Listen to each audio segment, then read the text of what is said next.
Hello বন্ধুরা, আশা করি তোমরা খুব ভালো আছো। আমিও ভালো আছি। তার একটা রান্নার ভিডিও নিয়ে চলে আসলাম। আজকে নতুন ধরনের একটা রান্না করব। দেখো, বেগুন টক ঝাল করব, মানে ঝালও হবে টকও হবে।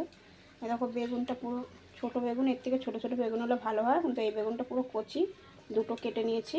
দেখো বেগুন, আর এই দেখো কি মশলা নিয়েছি দেখে নাও। টমেটো নিয়েছি একটুখানি, একটু লঙ্কা, আদা আর রসুন, আর এবার দুখানা বড় বড় পেঁয়াজ কুচি নিয়েছি, আর দুটো লঙ্কা চিড়ে নিয়েছি, পাকা লঙ্কা, আর লেবুটা নিয়েছি, ওটা রস দেবো, জিরের গুঁড়ো দেবো। তো দেখো কীরকম করে রান্না করি, কাশ্মীর লঙ্কার গুঁড়োও দেবো। এই দেখো বন্ধুরা, বেগুনটা আমাদের নুন হলুদ মাখিয়ে নিয়েছি, আর এরকম ডান্ডা শুদ্ধই রাখবে। তেলটা গরম হয়ে গেছে, বেগুনটা ভেজে নেব।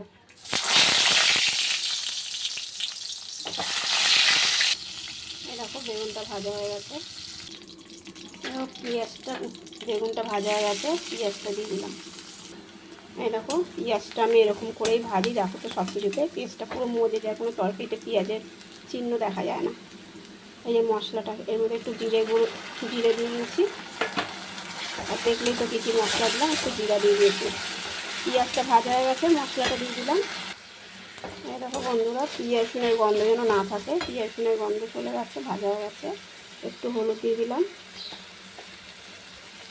লবণ দিয়ে দিলাম, আর একটু কাশ্মীর লঙ্কার গুঁড়ো দিয়ে দিলাম, আর এই মশলা বাটির জলটা দিয়ে দিলাম। দেখো আমার মশলাটা কষানো হয়ে গেছে।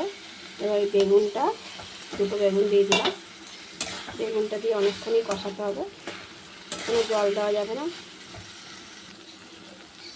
এরপর লঙ্কা দুটো চিড়ে রেখেছিলাম, দিয়ে দিলাম, আর এই লেবুটা রস দিয়ে দেবো। লেবুর রসটা একটু বেশিই লাগবে, লেবুর রসেই স্বাদটা আসবে।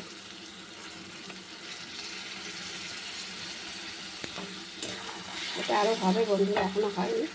লেবুর রসটা দেওয়াতে দেখেছো কত ছেড়ে গেল, আরও জল ছেড়ে গেল।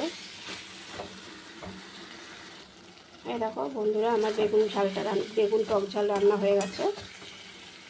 এবার একটুখানি যে চিনি দিয়ে দিলাম, একটু চিনি দিয়ে দিলাম, আর একটু ধনে পাতা দিয়ে দিলাম। তোমরা না দিলে না দেওয়া ধনে পাতা, কিন্তু ধনে পাতাটা দিলে ভালো টেস্ট হয়। আর একটু দিয়ে দেবো ওপর দিয়ে। আমার রান্নাটা হয়ে এসছে। এই দেখো বন্ধুরা, আমার বেগুন টক ঝাল হয়ে গেছে। তোমরা এরকম করে রান্না করে খেয়ে দেখবে, খুব সুন্দর টেস্টি হয়েছে। পরোটা দিয়েও খেতে পারবে, রুটি দিয়েও খেতে পারবে, ভাত দিয়েও ভালো লাগে, ফ্রাইড রাইস দিয়ে এসব দিয়ে খেতে পারবে। আর আমার যদি ভিডিওটা ভালো লাগে অবশ্যই কমেন্ট করবে, একটা শেয়ার কিন্তু সবাই করেই দেবা আমার ভিডিওটা।